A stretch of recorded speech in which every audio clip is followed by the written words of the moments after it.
Welcome back to the show. I'm your host, Dr. Lisa Olszewski, and today I have Dr. Tracy Gapin with me, and we're going to talk about men's health and testosterone and all sorts of good stuff. So Tracy, thanks so much for being here.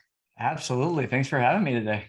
So fill me in. I know you probably have an amazing story, just like everybody that's got on this new mission of whatever we're doing in our life now.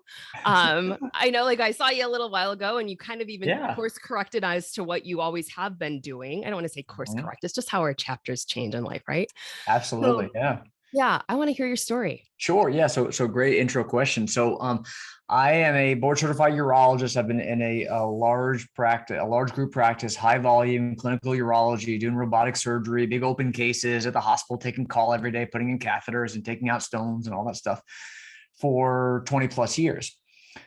And I developed some health issues of my own about 6-7 years ago now. And I finally, after my wife nagged me enough, finally went to get my first physical ever. And that's relevant to your audience because, normally it's the women who are actually the ones who provoke the men to finally go seek medical care. And that was true for me as well. And I recognize that that's the same for the men who entrust me with their care. So guys, listen to your wives. They are the smart ones. They know what they're talking about. Absolutely. Yes. So anyway, I was dealing with issues at the time. I was so heavily entrenched in my practice, taking calls, staying up late. I was eating like crap. I felt awful. I was tired all the time. I was grumpy. I was angry. I was about 25 pounds overweight. And I couldn't sleep well. And I wasn't exercising, of course, taking no supplements. And I knew that something was wrong, but I didn't really know what to do. And so my wife finally convinced me to go see a doctor for the first time. I go for my first physical exam ever. And in my book, Mel 2.0, I start with this very emotional story of mine, a very exposed, raw, and vulnerable moment of mine, where I am suddenly facing my own mortality because my cholesterol was sky high. My kidney function was off. I had markers of significant inflammation. I was massively overweight. And with my strong family history of cardiovascular disease, my doctor is pointing out my mortality and lifetime survival, and the chances that I'm going to develop a major adverse cardiac event in the next 20 years. And so once he scared the bejesus out of me, okay, what do I do about it? Well, his recommendations were, Tracy, you need to eat more vegetables, you need to exercise, and maybe we're going to put you on a statin if it doesn't get any better. And that was it. And I got to tell you, that was really, for me, a very eye-opening moment, pivotal moment in my life, not just my career, but my life. When I walked out of that office, knowing that I needed a lot, I need a lot of help. And I knew that wasn't all I needed, was just vegetables, exercise, and a statin. And so I had to humbly recognize that as a board certified urologist, men's health expert that I am, I really did not have the answers either. And so this got me to the point of realizing that we are in this crappy disease model healthcare system that is not working. And I experienced that firsthand because I didn't have the answers that I needed. Right. And so I sure enough can't help all the men who are dealing with the same issues that I'm dealing with. And so I realized at that time that I was failing. I could take out your kidney stone. I can treat your prostate cancer. I can save your life, but I can't really save your life, if you know what I mean. Mm-hmm. And so that got me on a quest, on this journey, if you will, and that really transformed my career and my life, my health. I was able to really reverse course and transform my health, and I lost weight, and my markers of inflammation cleared, and my energy improved, and I regained my confidence, and I regained my relationship with my family, and I became a new person. I love it. And how did I do that? I did that through learning about epigenetics. Learning about functional medicine and learning about how to optimize hormones and how to reduce inflammation and how to take a systems approach to health and how to integrate data like genetics and technology to really personalize things. And so that got me on this journey of mine where I made the massive leap. I jumped off a cliff, figuratively, at the end of June when I left traditional Western medicine urology to focus purely on this optimization model of health. Oh, and I here love I am it. with you today. I love it. I love it. I love it. And Thank it's you. one of those things that everyone listening knows this because I say it a lot with epigenetics. I am so fortunate that one of my instructors in chiropractic school was Bruce Lipton, right? So like Oh, the forefather of like wow. epigenetics talking about that. And so what was so cool was Bruce Lipton, was teaching med school up in Wisconsin and was teaching about epigenetics in the 80s. And if you're not familiar with epigenetics, we'll have, Tracy, you can deep dive into it, but it's the Sure. fact that our genes don't control our destiny. And so for Dr. Lipton to be speaking about that at school in the 80s, they cut him out, right? Like they fired him. And it was the chiropractic schools that picked him up through the 90s and early 2000s. And it was beautiful because that's our chiropractic philosophy. Like, and what you just said, I love it where so many people are recognizing that like the medical community is amazing for emergency medicine. That's what we've always said. And like you just said, if it's prostate cancer, if it's a kidney stone, that is amazing. But how about let's go back a couple of steps and teach people to be preventative beforehand. Yeah. Right. So let's talk about epigenetics. Let's talk about, I love how everything, like this is where you are and you are an example. You are living it full out I because am living it personally. I practice it with the guys I work with. It's everything. Yeah. yes. And so being congruent, right? Like this is the biggest thing, being a role model for your patients. and that's why, healthy living simple. This is the whole philosophy of why we have a podcast and everything here. Because again, like you had just said, getting that or being told eat more vegetables and then exercise, do this. And then when anybody, if you just go online to search, you are lost because one person says all of these vegetables and the next one says this vegetable is not good. And it's a whole mess. And so we are here to make it simple. Right. So And then you're researching nightshade vegetables and what are they and do I care? And it's a and rabbit hole. lectins and then Yes. and then you're like, but I'm doing paleo. So is a cashew considered paleo? Is it not? Like we get really caught up into those rules. Yeah. And I can share some insight that I have to kind of make all this stuff easy for your listeners as well, because it can be overwhelming. Yeah. Yeah. But so deep dive. Let's go. So epigenetics, as you mentioned, it's simply how your lifestyle, your environment, your behavior affect genetic expression. And so when I went through my medical training, just like you, actually before you, because you were fortunate enough to learn from Bruce Lipton, the master. When I went to medical school, it was that our genetics dictated our life, our health, and that we're destined to develop disease that our parents and grandparents had. And now we know about epigenetics, which means that we can affect change. We can turn on and turn off genes like a dimmer switch, if you will, based on our behaviors, based on what we eat, based on our movement, based on even how we breathe and how we think, can actually affect our genetic expression. Yes, how you think. I'm a medical doctor, but I actually have learned that meditation, mindfulness practices can actually turn on and turn off genes and have a direct, profound effect on your health. It's transformative when you can realize all this. Yeah. And so, example. So, a lot of people are like, well, what the hell does that mean? How do I use that? How do I take advantage of that? I'll give you an example. I see a lot of guys for obesity.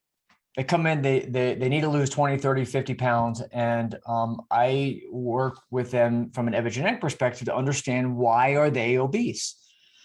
And so, for example, there are genetics related to hunger and satiety, meaning sensing when you're hungry and sensing when you're full and should stop eating.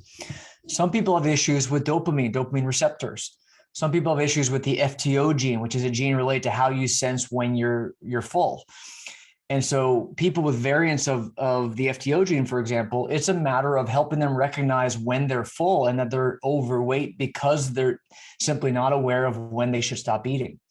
For other people, it's more what they're eating. And so there are genetics related to macronutrient intake. So for example, there are genes related to carbohydrate intake, like the PLIN1 gene, which is related to how your body responds to carbohydrates. Counter to what a lot of people think, your genetics can help you understand whether you might lose weight with higher complex carb intake, which is obviously mind-blowing. You're like, well, I thought keto is what I'm supposed to be doing. Well, right. The genetics actually dictate that, how we can change genetic expression, metabolism, fat mobilization, and so on, simply by what we're eating. And so we can look at areas like detoxification, how our body handles toxins, and by understanding our own body's function, how our antioxidant system like glutathione and catalase work, we can turn on and turn off these genes by understanding what support do we need. We can look at exercise. Some people, based on your genetics, you're going to have a better response with sprint exercise or perhaps strength exercise, or maybe you do better with endurance training. understanding that can completely change how you work out so that you can lose weight and build muscle and so on. So how do you test all of this with your clients? Yeah. So I start with a simple cheek swab, and we send it off to a genetic lab that I know and trust. And what's important to me is that it's anonymous, first of all. So there's no issue with your data getting out there in the wrong hands, because when I send it into this lab that I use, your name's not even on it. It's just a barcode. And so what's nice about that is there's complete anonymity. About 3 to 4 weeks later, we get the data file back, which is a massive TXT file. And then I could run that through a report and get a very comprehensive 100+ page report on major areas of health like nutrition, sleep, micronutrients, detoxification, fitness, and hormones. And then we go through that with the client, and we go in detail on what lifestyle modifications would we recommend for them. And then that's just the lifestyle part. Then I look at the medical part and all the other aspects of working with men as well. So that's how we can leverage epigenetics to really personalize health and not just take a one size fits all approach that you just need to eat more vegetables. Oh my gosh, isn't that the truth? Yeah, exercise more, eat less. And that's right. Right, exactly. Right. So I know in your book you also talk about like this testosterone pandemic that we're seeing. So can we deep dive into that? Because I see that with so many people that are just, the guys are like, well, it's low T. Absolutely. I had a consult this morning, a new patient consult. He's in New York. He's 39 years old and he has a testosterone level of 200. And I see this every day, all day, every day. I see guys in their 30s and 40s. So let me back up a little bit. We are experiencing what I call a testosterone pandemic or men's health crisis, and it's not getting the attention it deserves. Because what's happening is all these supposed men's health experts out there are pushing guys to just take a testosterone shot, and that's all you need. And so it's important to understand that the reason for this low testosterone is critical. Mm-hmm. And that's contributing to increased inflammation, increased obesity, cardiovascular disease, early mortality. You know, lifespan is decreasing for the first time in decades. Our lifespan is decreasing. That should be a warning flag that something's wrong. Scream. Yes. I know. Right. And so I see guys with super low testosterone, and that typically presents with low energy, lack of motivation, brain fog, poor cognitive function, loss of memory, can't think clearly, can't perform well at work, difficulty losing weight, can't build muscle, issues with performance in the bedroom, whether that's lack of libido or sex drive or actual performance. I have a lot of guys who come in and they say that I used to chase my wife, but now my wife is chasing me and something's not right with that. Right. And that's a very common story that is related to low testosterone. Yeah. And I would think that's probably the driving force that puts people in, right? Like that takes the men into your office. You're exactly right. Yeah. The sex is what tends to get guys' attention. Right. That's right. When all of a sudden things are totally off. That's but then right. All of this is also, I mean, you think of with women too, with lower testosterone and excess estrogen, like women could be seeing the same thing. If you're working out, you're not building muscle, ladies, like we always need to check our hormones too. So absolutely. Yeah. And men and women are different in terms of the amount of testosterone that they need and the ratio with estrogen, but for sure it's a vitally important hormone for both men and women. For guys, I'll tell you that I would say the ratio is super important. So we need good, healthy, optimal testosterone levels, and we need estrogen levels that are within a healthy range. We don't want estrogen too high, especially if it's higher than testosterone. You know, that can cause a problem, but we want it in a healthy range. And so getting that balance just right is what's really important. Right. Okay. So then let's explain why we're seeing such a decrease in testosterone now with men. Absolutely. So there are a couple of major studies that look at this. There was a massive study here in the US called the Massachusetts Male Aging Study. And then there was one in Sweden and Finland. And these longitudinal studies followed men over 20 and 30 years. And what they found was that we're seeing a 30+% decline in testosterone over the last few decades, 30+%. And that, first of all, that corrects for lifestyle. So it corrected for obesity, it corrected for other lifestyle factors. And so, you know, a lot of people will blame it on the Western diet, but it's more than that because we're seeing that in Europe as well. What's even more concerning is that it's age for age matched, age for age. So what that means is a 50-year-old guy today has a testosterone level that's 30% lower than a 50-year-old guy 20 years ago. Wow. And the free testosterone, which is, remember, that's the bioavailable or active form of testosterone, is even lower. It's about 40% lower. And so it's pretty scary. So I want to set the stage for that. The question back to why, it's not just our diet, because we know there's a lot more going on than that in other parts of the world where nutrition, poor nutrition is not an issue. And my strong belief is that the underlying factor here is endocrine disruptors. And so I speak about this on stage. I talk about this in podcasts. I publish blog articles about it. This is my passion, is helping men realize the toxins in our environment, toxins, toxicants, chemicals, and so on in our environment that are crushing our health. And that's what an endocrine disruptor is. It could be in the foods that we eat, in the water we drink, on the personal care products we put on our body or clean our clothes with. It could be in the packaging of our food containers. It could be in the drinking, the water bottle that a lot of people drink from. It goes on and on and on. It's everywhere in our environment, and it's scary. And the U.S. is lagging behind the rest of the world in terms of really monitoring it and regulating it. Isn't that the truth? And I feel like this is something, because we spoke about this on an earlier podcast with some of our guests, and what they've always said is like they're changing everything out. And typically, the mom will start this with when they're pregnant and they start realizing that they're growing another human. Mm-hmm. But it's always, and like you had just said, this is nothing against you guys. Like, you guys are all amazing. However, it's usually the women that force you to go to the doctor. Like, I see that in my practice all the time. I'll take care of families for decades, and then all of a sudden, or a decade I've been practiced, not decades. Right. And then the dad comes in. But it's the same thing, changing out the personal care products, doing what, those type of things. Like, I remember one woman looking at me saying, my husband's still using the aluminum deodorant and all of the stuff, and I just don't know what else to do. So Yeah. what would you say, let's really deep dive into this, so that way any of the women that are listening can help their man transition into getting out of some of these endocrine disruptors, out of their lifestyle in all different aspects. I mean, you can't go in and overwhelm it or overhaul it all overnight, because it's going to be completely overwhelming. And again, we'll quit.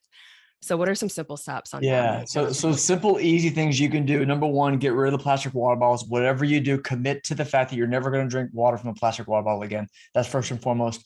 Well, where do I get my water from? Well, you can filter your water, whether it's a home system, like we have a system for our home. Specifically, you want a carbon block filter water system. Reverse osmosis is actually not good for clearing out endocrine disruptors. So you want specifically carbon block. You can get one for your whole home, like we just did. You can get one for under your sink, even for the just the drinking water supply.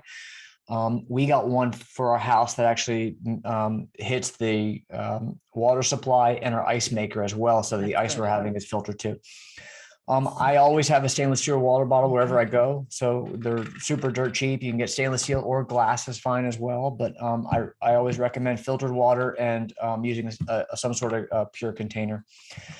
In terms of personal care products that you brought up, there's a lot of question about where do I find clean ingredients, and sometimes even Target and Walmart have great stuff, but how do you know what's good? And the answer is there are 3 great apps that are out there for your phone that are free that I would recommend. One is Healthy Living by the Environmental Working Group. One is Yucca, and the other is Think Dirty. And those 3 apps are great apps that you can use to either enter information or search items, or even scan barcodes to look for products that are clean and pure. That will cover your soap and your shampoo and your laundry detergent, stuff like that. When it comes to food, I'm really focused on avoiding any Tupperware or plastic food container for your food, especially if you're going to heat it up. Saran wrap plastic containers need to go away and replace them with Pyrex or glass. I like to store food in the fridge in any kind of glass container as well.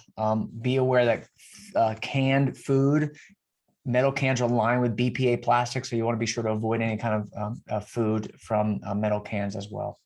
You know what you can find? I know there's been they'll do coconut cream and coconut milk right out of cans. And it's always interesting when you do search, there are companies that literally state that they're BPA lining free. Like, so that's cool. Like, that's great. Yeah. But it's definitely, there's so much greenwashing, right? People, and we've talked about this before, where just like when organic came to play, they would just start throwing that word out there because people knew like, oh, this is what I Right. want to watch for. So natural and Right. that type of stuff, you really got to dig deeper. But again, not get overwhelmed with it, but it is those baby steps. And every little thing, as I always tell people, every little thing that we do today is going to impact quality of life tomorrow. So one little Absolutely. step. What are some other suggestions for them as you go through and start working with these men? I know you use peptides. I know there's a lot of different things. Like Yeah, let's talk sure. about that. So I like to organize it in my male framework. I think that's an easy way for Mhm. guys to kind of conceptualize how I take like a systems based approach to optimizing men's health. And so M is in the MALE framework. M is mindset, A is aging, L is lifestyle, and E is environment. So looking at M for mindset, I'm a passionate believer in living with intention and being really clear in your mind of what's important to you and what are your goals and where you're trying to be, where you're trying, who's the man you're trying to be, what's the end game for you, because that's what's going to keep you going when times are tough and things are hard and there's dessert on the counter that you're being tempted to eat. You think about what your long-term goals are, and it really helps you stay focused on the big picture. Stress resilience is part of mindset as well. How do you overcome the negative effects of stress? And I could spend an hour on that topic, but suffice it to say, you can't get rid of stress. All you could do is change your response to it. So I Yes. spend a lot of time on stress resilience. Eliminating limiting beliefs is another key aspect as well. A lot of guys think I can't change. I'm destined to be who I am. I'm too old to change. I hear that all the time, or I don't have time. Those are the two biggest complaints I hear, and those are nonsense. I call guys out on that all the time. That those are limiting beliefs to get past. Aging is looking at hormones, so not just testosterone, but I'm focused on optimizing thyroid and DHEA and melatonin and vitamin D and estrogen, and it goes on and on. Cortisol and insulin, and all these other hormones that are neglected by most men's health docs out there are really critically important. I also look at inflammation and reducing chronic systemic inflammation. And we also look at cellular function here. So mitochondrial function, when it comes to aging, we know that mitochondrial function is really key. And so focusing on how to optimize mitochondrial function for energy production, metabolism, weight loss, and so on is really key.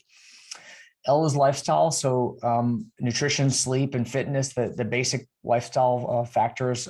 And this is where I really implement genetics. So based on personalized genetics, I can individualize those aspects of health. Sleep is one of those things that doesn't get much attention, but it is probably the most overlooked and critical aspect of men's health that guys will blow off and think, yeah, I'm fine with 4 hours of sleep. But good quality sleep, not just quantity, but the actual quality, is so massively important. And so that's actually one of the first things I start with when I work with guys is fixing their sleep. That's good.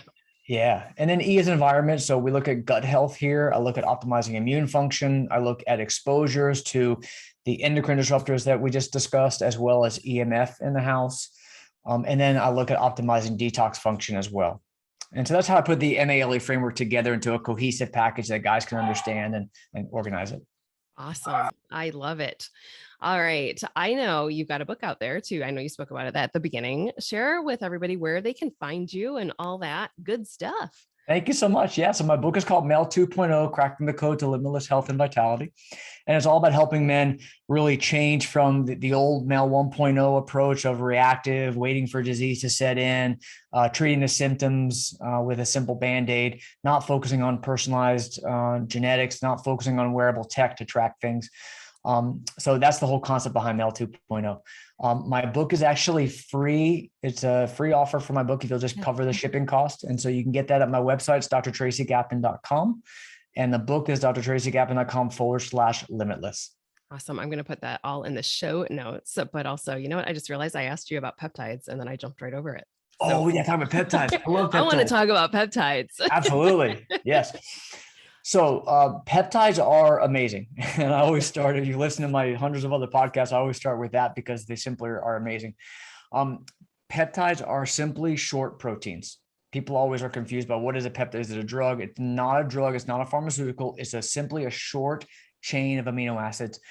And they're actually derived from these peptide chains in your body that your body already recognizes as signaling molecules.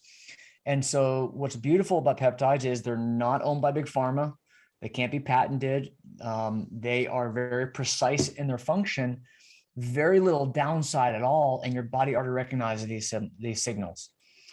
So we have peptides specifically for reducing inflammation. We have peptides for helping with cognitive focus and concentration and memory or anxiety. We have peptides for losing weight, building muscle, burning fat. We have peptides for gut health, musculoskeletal repair, sexual function, hair loss. It goes on and on. There's a peptide for almost anything that you need. And the beautiful thing about them is they're very precise in their function. God, I love it. One of our colleagues that was like we met a while back, right, is Dr. Amy Horniman. And she told me about this new cream that she was using on her face. So I literally bought it. And I'm like, I texted her a couple of days later. I'm like, is it possible that these peptides, like, I think it changed my skin within the first day? And she's like, of course. Like, everyone's going to want this. Like, this is our magic for wrinkles at this point. Yes, right? It's good stuff. Oh my goodness. Tracy, anything else you want to add? I appreciate it. Thanks so much for having me here today. I will just end it with, I urge men to really focus on what's important to them. What's your priorities? What's important to you? And are you doing everything you need to do to reach those goals? Are you living with intention, living with purpose, and focused on the big picture? And most guys are not. And so that's how I help you. I help guys stay accountable to themselves, optimize their health, regain their confidence, regain their vitality, and be the husband, father, leader that they're meant to be. Oh, I love that. That is awesome. Thank you so much for your time today. Absolutely.